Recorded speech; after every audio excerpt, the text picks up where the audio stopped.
আম্মু, তোমার বাতের ব্যথাটা কি একটু কমেছে নাকি আগের মতোই আছে? আমি তোমার হাত পা টিপে দিচ্ছি, তোমার আরাম লাগবে আম্মু। এসব টালবাহানা বাদ দিয়ে আসল কথা বলো, কি চাই তোমার? এই যে, কি একটা কথা বললে! আমি কি তোমার সেবা যত্ন করি না নাকি? আমি তোমার কত সেবা যত্ন করি সব সময়। সব সময় কি আমি কিছু চাই তোমার কাছে? এ মানে আর কি কথা হচ্ছে কি, একটা কথা বলি, হ্যাঁ, নানিকে দেখলাম ইলিশ মাছ ভাজছে। আমাকে এক পিস ইলিশ মাছ ভাজি এনে দেবে, অথবা মাছের মাথাটা, যেটাই দাও, যে কোনো একটা দিলেই হবে আর কি। নানির কাছে গিয়েছিলাম, নানি আমাকে দেবে না, একটা কেটে দিয়ে পাঠিয়ে দিয়েছে।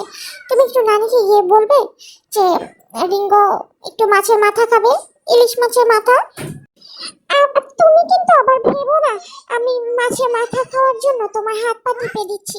আমি কিন্তু এমনিতেই তোমার সেবা যত্ন করছি আম্মু। I love you.